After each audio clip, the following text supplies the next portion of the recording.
విశ్వాసిలో గుండె నిండా ప్రేమ లేకపోతే, మనసు నిండా జ్ఞానం నింపుకొని ఏంటి లాభం అంటాడు కదా. ప్రేమ లేనివాడు వ్యర్థుడు. ముందు మనం అందరం క్రీస్తు ప్రేమ కలిగి అందరినీ కూడా ప్రేమించుకోగలిగిన రోజునే సత్యము కూడా అందరికి అందుతుంది. సత్యము కోసం వ్యక్తులను ద్వేషించడం సాతానుకు సహాయం చేయడమే. బోధ కోసం వ్యక్తులను అవమానించడం, దూషించడం సాతానుకు లాభం చేయడమే. బైబిల్ ఏమంటుందంటే, సత్యం చెప్పాలి అంటే ప్రేమతోనే సత్యం చెప్పమంటుంది. పరిశుద్ధాత్మ దేవుడు దుఃఖపడుతున్నాడు అన్నది బైబిల్లో. ఎఫెసీ 4:30లో దేవుని పరిశుద్ధాత్మను దుఃఖపరచకుడి అని ఉంటుంది. ఎందుకు దుఃఖపడుతున్నారు?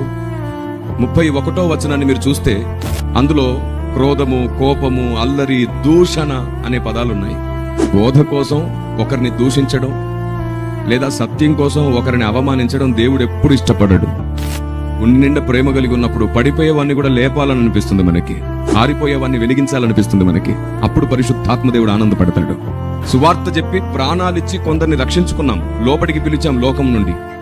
సిద్ధాంతాల పేరిట, వివాదాల పేరిట మరికొందరిని పోగొట్టుకుంటున్నాం, శత్రువులుగా మారుతున్నాం, సాతాను సంబరాలు చేసుకుంటున్నాడు.